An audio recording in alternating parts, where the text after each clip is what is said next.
आज़ादी आज़ादी। बंगाल से चलते हुए झारखंड होते हुए बिहार में प्रवेश कर चुकी है यह जन यात्रा, और ये जन यात्रा पटना से आगे बढ़ कर के गया इलाके में पहुंच गई है। और अभी गोह और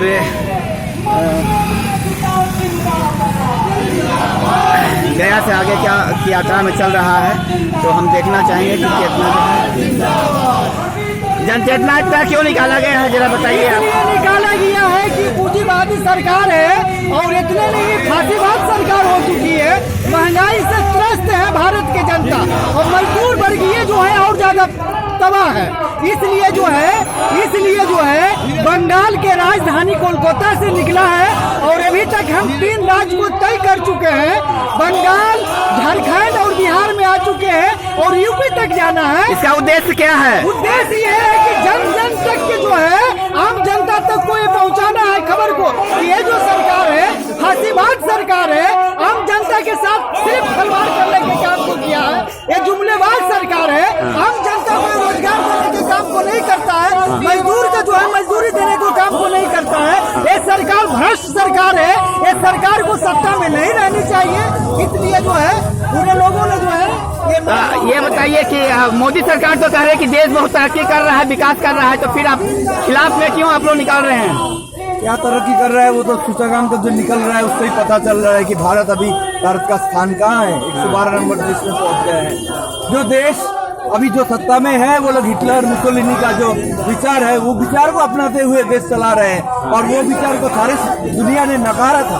हम लोगों को पता है कि दुनिया का संघर्ष है समानता के लिए।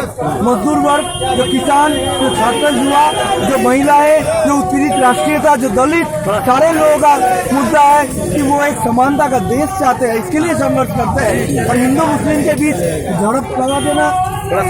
ये बताइए जनचेतना यात्रा का उद्देश्य क्या है, आप लोग क्यों यात्रा निकाल रहे हैं?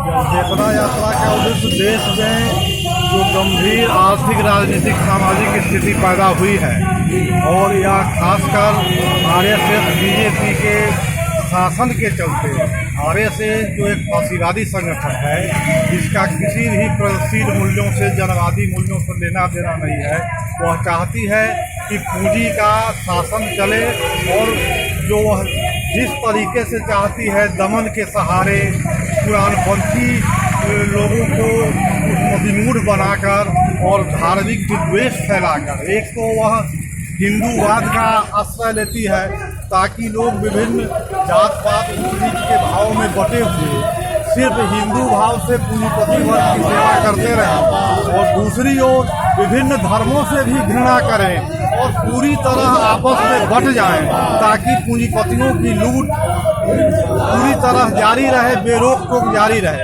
तो यह पूरी जो राजनीति अभी चल रही है आरएसएस बीजेपी की, वह जनता के लिए, आम जनों के लिए बहुत ही कष्टकारी है। और भविष्य जो है, भविष्य अगर इनका विरोध न किया गया, इनके दमन के चक्र को नहीं रोका गया, तो जनता पर और भी भारी तबाही आने वाली है।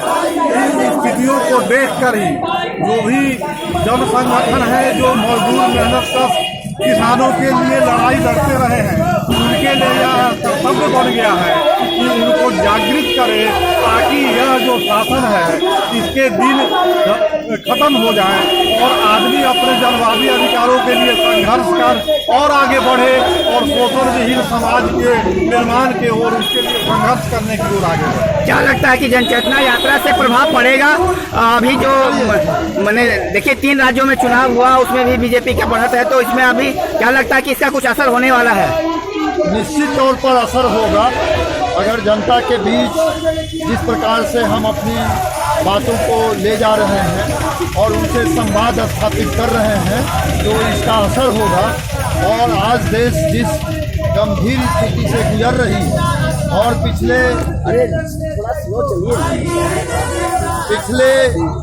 9-10 वर्षों से केंद्र में जो एक फासिस्ट मनोमिजाज वाली सरकार सत्ता में हावी है, आरएसएस के इशारों पर चलने वाली भाजपा गठबंधन की सरकार नरेंद्र मोदी के नेतृत्व में, उसने जनतांत्रिक अधिकारों पर हमला किया है, नागरिक स्वतंत्रताओं पर लगातार हमला कर रही है। और जनता ने जो अधिकार लड़कर हासिल किए थे, मजदूरों ने, किसानों ने, छात्रों, नौजवानों ने, जो दलितों और आदिवासियों के पक्ष में जो बातें थी, वो सब, जो शोषित उत्पीड़ित वर्ग हो, जो मजदूर, किसान, अन्य मेहनत का वर्ग हैं, सब पर एक एक करके वो दमन ढा रही है। और पूरे देश में एक सांप्रदायिकता का माहौल बनाया जा रहा है, फिरका परस्ती का माहौल बनाया जा रहा है, धर्म के आधार पर नफरत और वैमनस्य का माहौल बनाया जा रहा है। तमाम जो बुर्जुआ जनतांत्रिक संस्थाएं हैं, उनको भी फासिस्ट विचार रखने वाली वो पार्टी आरएसएस के इशारे पर भीतर से कब्जा कर रही है। और देश में जो फांसीवाद का जो खतरा है, वो आभासी नहीं है, वो वास्तविक है। और इसलिए जनता को संगठित होकर, खासकर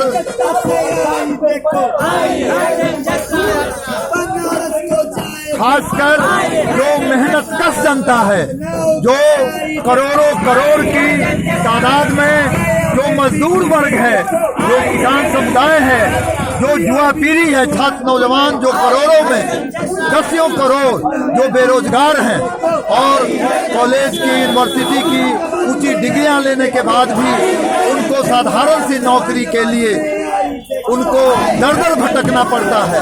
यह जो देश की स्थिति है। और फांसीवाद का जिस ढंग से खतरा, जिस ढंग से नौ उदारवाद का खतरा, 91 से जो निजीकरण, उदारीकरण और भूमंडलीकरण की प्रक्रिया मनमोहन सिंह या नरसिंह राव के जमाने में जो शुरू हुई, वो बहुत तेजी के साथ नरेंद्र मोदी की सरकार इसको आगे बढ़ा रही है। और जिस ढंग से गुजरात में 2002 में गोधरा कांड के बाद जो बड़े पैमाने पर मुसलमानों का नरसंहार हुआ, तो आज देश के बड़े पूंजीपतियों के लिए, जो दुनिया के बड़े सरमाएदार देश है, जो साम्राज्यवादी मुल्क हैं, उनके लिए भारत में नरेंद्र मोदी उनके नग्न स्वार्थों की रक्षा करने वाला प्रतिनिधि है।